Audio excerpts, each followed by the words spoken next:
Hi everybody, and welcome to episode 3 of Cooking with Ross. Today we're going to cook my family's version of Swiss steak. The recipe's been in my family for quite a while. My dad gave it to me, and I think he might have learned it at the fire department when he was a volunteer way back when. So anyways, the first thing we're going to need is a big chunk of meat, okay? You can get round steak, sirloin steak. This is a chuck roast, and it's about 2.5 pounds, okay? It's a little thick, so I think we're going to butterfly it, but I'll show you that in a minute. Next thing you're going to need, onion soup mix, okay, the powdered kind. And also, a big can of tomato sauce, all right? And then last but not least, some flour and salt and pepper. Why? Because we always season our food. That's one of the rules, if you remember. What's the other rule? Always taste your food, all right? Before we get started today, I want to say thank you to everybody. I want to say thank you for all your input, your valuable information. I know with your help we can make this really good. And when I say we, I mean myself and all of you, because without all of you, there'd be no me. So let's get started today, and thank you so much for everything. Oh, I was going to tell you too, I've got a camera on the way, so this horizontal thing that we're having a problem with, that's going to go away. And also I'm learning intros and some other things. So we've got some cool things coming, so please keep watching. All right, so without further ado, let's get started. Okay, so next, you can see that we've got our beef here. Now, this thing's a little big. If you can see, that's about 2.5 inches or so thick. So we're gonna need to butterfly this. And first, I'm just gonna clean it up a little bit. We're gonna go across the top here and take some of this fat off. You don't have to take all of it because we want some of that for flavor. We just don't want it to be real gristly. Okay, so we're just gonna trim this. And if you don't do as good a job as this, please don't worry. Just try not to take too much meat when you take off the suet. So this is what we call suet, or you could call it gristle. Yeah, so we're gonna take off, some people call it silver. We're gonna take that off. Okay, so now we've got that out of the way. Now we're gonna butterfly this. Now there's a couple different ways you can do this. If you don't feel comfortable butterflying it sitting like this, you can turn it up like this and cut this way, okay? I'm gonna start this way, and we're just gonna take a couple strokes here. And with each stroke, we're gonna peel this back so we know where we're at, okay? And once we get to there, we just cut a little bit here and kind of spread it out, just about like that, all right? So that's step one, and that looks pretty good, just like that. All right, so now, yes, that's perfect. So take a look at that. You can get a good look at it. It's got some nice marbling in it. And here, there's a little bit of suet in there, so we can kind of just go down through here like this a little bit, trim that up a little bit. And the way I do this is just so that it isn't so chewy, okay? Perfect. Okay, next I want to show you my meat tenderizer, okay? You can get these at Bed Bath & Beyond, I believe. If you have a local meat store, you can get them. And look here, you just do this, and see all those needles? There's 3 rows of needles there, and they're all razor sharp, okay? If you don't have one of these, you can use a meat mallet or the corner of a plate. And I'm gonna show you what I mean by that. Here I have my meat mallet, okay? Here I have my plate, and here I have my tenderizer, okay? So the first thing we're gonna do is put some flour on this, okay? Kind of rub it around, all right? Now the way I like to do it is to take my tenderizer and beat that in there like this.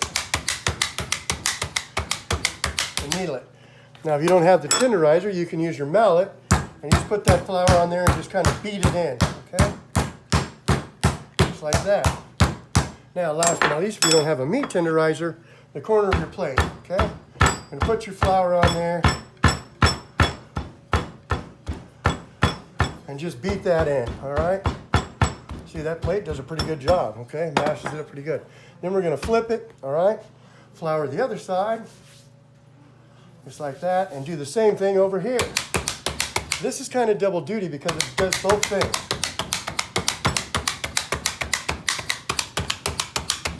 Perfect. That's just really nice. Okay. Okay, so now that we've beaten the tarnation out of this thing, we're going to salt and pepper both sides. All right. We'll salt and pepper on this side. And it doesn't have to be too much salt, just a light sprinkle. And then we're gonna flip this bad boy and do the same thing on the other side, all right? Salt and pepper really good. Perfect, perfect, perfect. Oh yeah, that's doing just fine. Okay, so now I've got my frying pan on here. Best to use a non-stick pan and one that has a lid, obviously. And one ingredient that I forgot to tell you we were gonna need is a little bit of cooking oil. I'm sorry if you don't have that readily available and you have to go get it. That's my bad. I'll do better next time. So we're letting this heat up and we're gonna put a little cooking oil in there. Okay, now I have a little bit of cooking oil in the bottom of that pan. We're just gonna use enough just to kind of coat the bottom of the pan. And I'm seeing a little bit of smoke coming off of there, which tells me it's ready. So next what we're gonna do is take our beautiful big piece of meat and put it in there, okay? And we're doing now what's called braising, all right? And we're gonna let that brown really good on both sides, okay? All right, now we can hear that sizzling away. And it's looking pretty darn good. Very nice, very nice. Now, what we wanna do, we're gonna just pick up the side of this and we're gonna take a look at it, okay? Yeah, it's browning up nice. So maybe a minute or so more on this side and then we're gonna flip that bad boy. Perfect. So we're gonna do one side just till it's brown, right? And then we're gonna flip it over. Look at that. Oh, doesn't that look nice? And we're gonna do that same thing on this other side. Just brown it really nice. Boy, that looks awesome. Nice and brown. And you can see here a little bit of blood coming to the surface, which means we have a really nice sear on that. And that's exactly what we wanted. Next, in goes our tomato soup. Now be careful you don't get splattered, okay? That pan is still hot, okay? Very good. That's exactly what we want. We want it to be hot, very hot. Okay, next we're going to take this, our little onion soup package here, and we're going to sprinkle that in, just like that. And we're going to turn the heat down to about medium-low, okay? Wherever you have to go just to keep it bubbling. Well, we don't want it to boil, okay? We just want it to simmer. That's looking really good. So we'll take this and just stir this in. And that's looking really good. And if there's a little bit stuck up here, don't worry about it, because once this starts going pretty good, we're going to be flipping this a couple times because we want it to cook on both sides. And once we get to this point, we're going to put the lid on, okay? And that's going to keep in that heat. And it's going to help that simmer and break down. All right, so awesome. We're looking really good. We're gonna plan on this cooking for at least an hour, okay? Because it's a lot of meat, even though we butterflied it and got it down to size. It's gonna take a little bit. And so we're gonna plan on about an hour, but I'll show you how to check it. But let's let it go for an hour and we'll come back and we'll go from there, okay? All right, so we're about 15 minutes in here. Oops, sorry about that. So we're gonna check this, and I think what we're gonna do now is take it and flip it over, okay? Look at that, it's gonna sit right down in there. And we'll take a little bit of the sauce and just spoon it up on top, okay? Just to keep it moist. And it looks like it's simmering pretty well. So we're gonna go back on with the cover and let it go. I set my kitchen timer on 15 minutes. Just check it every once in a while, is all you have to do. If you don't need a timer, you don't need a timer. And it takes probably an hour and a half to get it done, but once it's done, you're gonna love it. All right, so how's everybody doing? Let's take a look at this. It's been about 45 minutes, so I'm gonna flip her again, right? Oh yes. And baste it again, okay? And if you find out that yours is starting to dry out a little bit, in other words, there's not enough liquid, you can add a little bit of water.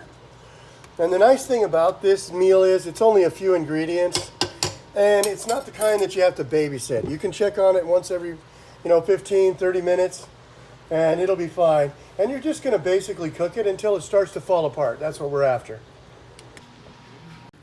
All right, so it's been a little bit over an hour.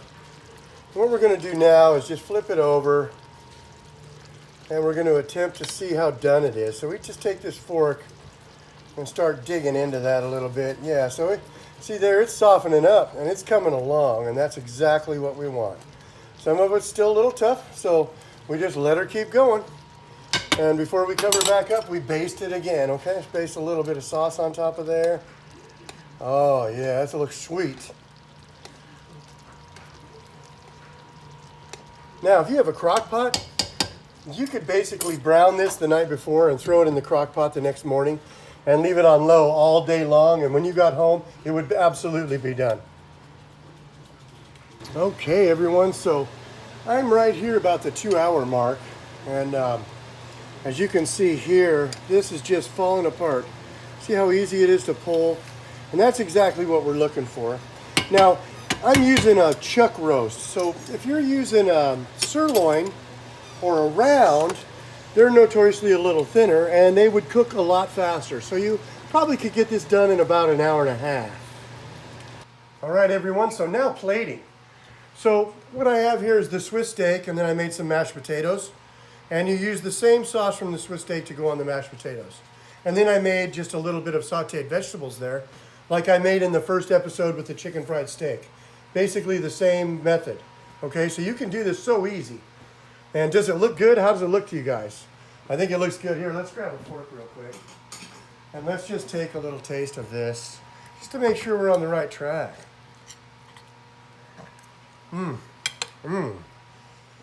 Oh, definitely. Yeah, should be against the law for sure. It's delicious. All right, everybody, so I hope you enjoyed episode 3, Swiss steak. In the next episode, I'm going to do some shrimp. I think we'll do some shrimp scampi, and then in the next episode following that, I think we'll do shrimp cocktail. So if you're interested in seafood, that's where we're going to go next. And I really want to thank you all for sticking with me and watching this. And please give me your feedback, because I always enjoy hearing what you have to say. So until we meet again, be safe.